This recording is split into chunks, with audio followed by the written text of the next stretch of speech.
సరే ఇప్పుడు చూసుకుంటే మన తెలంగాణలో చూసుకుంటే సెక్రటేరియట్‌లో తెలంగాణ తల్లి విగ్రహాన్ని ఆవిష్కరించారు. ఇప్పుడు అసలు ఎలా ఉందంటారు? పాత తెలంగాణ తల్లి ఎందుకు మార్చాల్సొచ్చింది?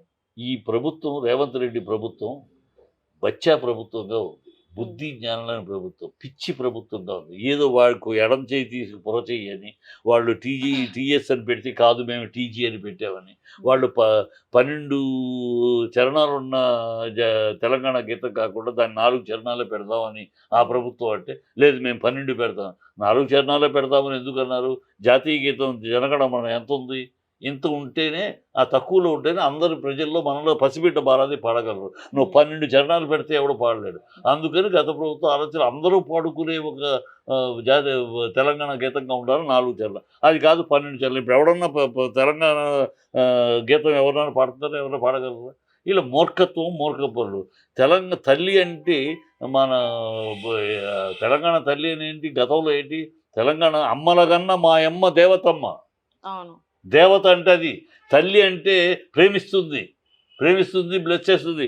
తల్లి వరాలిస్తుంది. హ్మ్.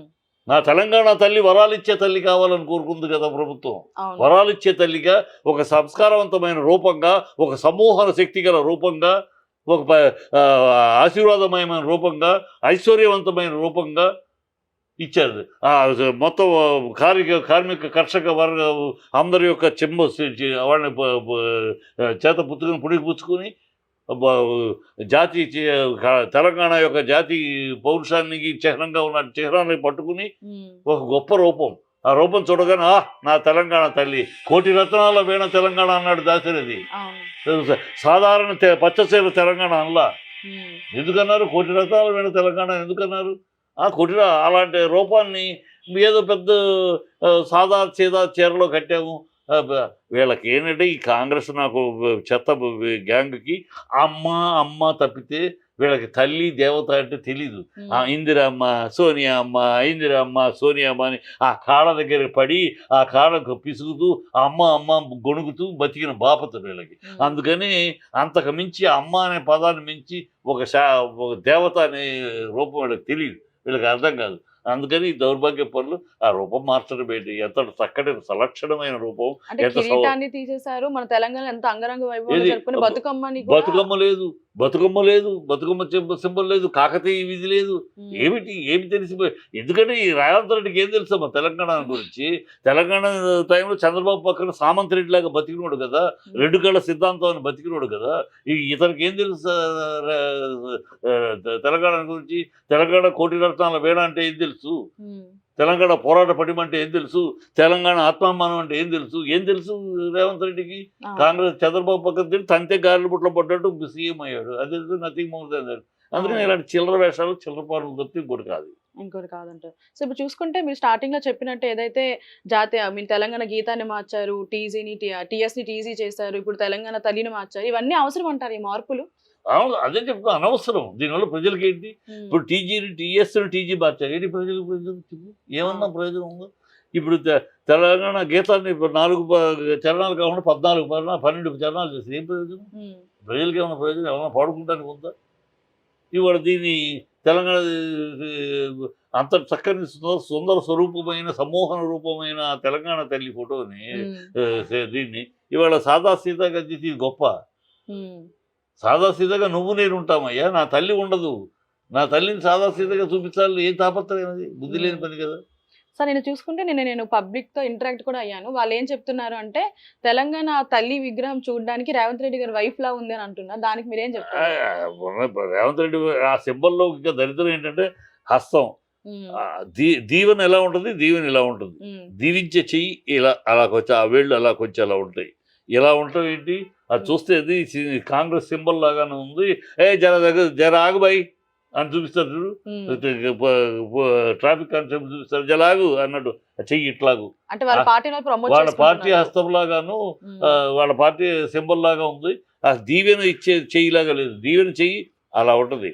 అలా చక్కగా ఆ చెయ్యి ఆ వేళ్ళు అలా ఉంచి అలా దీవిస్తున్నట్టు. హ్మ్. ఎలా ఉంటుందో ఎక్కడ దీవించేది? లేదు. దీవించేది మొహాన్ని కొట్టినట్టు హ్మ్. ఏ ఏమీ విచక్షణ లేదు, కల్చర్ లేదు. దౌర్భాగ్యమైన ఆలోచనలు, దుర్మార్గమైన ఆలోచనలు. ఇది ఏదో చేస్తున్నామని చెప్పుకు తిరిగే బాబు తప్పితే అబద్ధాలతోటి వచ్చారు, అబద్ధాలతోటి బతికేస్తున్నారు. సో ఇప్పుడు చూసుకుంటే ఇప్పుడు ఫ్యూచర్ లో ఎప్పుడైనా తెలంగాణ తల్లి విగ్రహాన్ని మళ్ళీ మార్చాలంటే శిక్ష తప్పదు అని చెప్పేసి కూడా అంటున్నారు. వీళ్ళెవరు ఇప్పుడు మార్చితే వీళ్ళకి శిక్ష చేయాలి అయితే మరి. ఉమ్. వీళ్ళెవరు కానీ వీళ్ళే శాశ్వతంగా గడు గుడ్డు ఏదో వాగుతూ ఉంటారు వాళ్ళు. ఏముంది ఈ కాంగ్రెస్ వాళ్ళకి ఇచ్చేనమ్మ వాగుడు, పిచ్చివాగుడు, ఎరివాగుడు, నోటికి వచ్చింది వాగటం అలవాటు. అలా వాగుతూ ఉంటారు. వీళ్ళే శాశ్వత గడు. వీళ్ళు ఏ తంతే గాలి బుట్టి ఈసారి వచ్చారు. దేశమంతా తరిమి కొడుతున్నారు వీళ్ళని. దేశం మొత్తం కాంగ్రెస్ తరిమి కొడుతున్నారు. ఇక్కడేదో పుచ్చిపడ్డారు, ఇక్కడ ఇది లాస్ట్ అండ్ ఫైనల్ అంతే. వీళ్ళు తంతాము పొడుస్తారు, ఈ గాడికి మాట్లాడి వీళ్ళు ఏదో పరికర బాపతు పరికరం. ఇప్పటికే ప్రజలు నేను అలానాటి నుంచి ఒక నేను 70లో రాజకీయాల్లోకి స్టూడెంట్ రాజకీయాల్లోకి వెళ్తే అప్పటి నుంచి ఇప్పటిదాకా అనేక మంది ముఖ్యమంత్రులు చూశాను. మా కుటుంబంతో ముఖ్యమంత్రుల సంబంధం అనేక మంది బాగా మా పరిచయం కాకుండా కుటుంబ సంబంధం ఉన్న ముఖ్యమంత్రులు చూసాం. ఎంతోమంది నాటి పివి నరసింహ నుంచి, జనార్దన్ రెడ్డి నుంచి, చెన్నారెడ్డి కాడ నుంచి, విజయభాస్కర్ రెడ్డి కాడ నుంచి, వెంకటరావు కాడ నుంచి, రామారావు గారి కాడ నుంచి, రాజశేఖర రెడ్డి వరకు అందరినీ చూస్తూనే ఉన్నాం. అందరినీ చూస్తాం. ఇంత అసహ్యంగా 6 సంవత్సరంలోనే ఇలా తిట్టించుకున్న సీఎం, ఇలా బూతులు తిట్టించుకున్న సీఎం, ఇలా చీ అనిపించుకున్న సీఎంని ఫస్ట్ టైం ఈ రేవంత్ రెడ్డి రూపంలో చూస్తారు. రేవంత్ రెడ్డి ప్రభుత్వాన్ని, రేవంత్ రెడ్డిని చీ తూ అనని జనం లేదు. ఏమి కర్మరా, ఎంత తప్పు చేశాం, ఒక ఏదో భ్రమలో మార్పు అంటే భ్రమపడి వీళ్ళు గెలిపించామే, సింహాన్ని లోపల కూర్చోబెట్టి ఈ చిట్టెలుకల్ని పదవిలో కూర్చోబెట్టామే. మన గతంలో మన సీఎం ఎవరంటే కేసీఆర్ అంటే దేశమంతా తిరిగి చూసింది. దేశమంతా తిరుగుతుంది. బీజేపీ కాంగ్రెస్ రెండింటినీ ఎదురుండి శంషేర్గా నిలిచిన తెలంగాణ ఇవాళ పొద్దున్న లెగిస్తే బంచన్ కాలు మొక్కుతా దూరా అని ఆ కాంగ్రెస్ వాళ్ళ దగ్గర పాదాక్రాంతం నిలబడుతుంది. మీ సీఎం ఎక్కడరా అంటే అదిగో ఆ కార్డు చూడండి, ఆవిడ కాళ్ళు, సోనియా గాంధీ కాళ్ళు, రాహుల్ గాంధీ కాళ్ళు చూస్తే ఆ కాళ్ళ దగ్గర పడుంటారు ఒక నలుగురు. ఆ నలుగురు ఒకడు మా దరిద్రం మా సీఎం అని చెప్పుకోవాల్సిన దౌర్భాగ్య స్థితికి ఉన్నామని ప్రజలు బాధపడుతున్నారు, వేదన పడుతున్నారు. ఇప్పుడు చూసుకుంటే ప్రజలకి ఏం చేయాలన్న దానికన్నా పార్టీని ఎలా ప్రమోట్ చేయాలన్న దాని మీదనే ఎక్కువ కాన్సన్ట్రేట్ చేశారని చెప్పుకోవచ్చు. పార్టీని ప్రమోట్ చేయడం కాదు, ప్రజలు వాళ్ళ పాయింట్ మీకు అర్థం కల్లా ఇవాళ ప్రభుత్వం, కాంగ్రెస్ ప్రభుత్వం సూట్ కేసుల ప్రిపరేషన్ లో ఉన్నారు. సూట్ కేసులు తయారు చేసుకునే పరిస్థితిలో ఉన్నారు. ఎందుకంటే అక్కడ సూట్ కేసులు కోమటి వెంకటరెడ్డి రెండో సీఎంగా రెండో కృష్ణుడిగా రెడీ అయిపోయాడు. కోమటి వెంకటరెడ్డి ఆల్రెడీ ఇండస్ట్రియలిస్టు, గతంలో మంత్రిగా చేశాడు, మంచి సర్కిల్ ఉంది, మంచి బలమైన ఘనమైన సూట్ కేసులు రెడీ చేస్తున్నారు.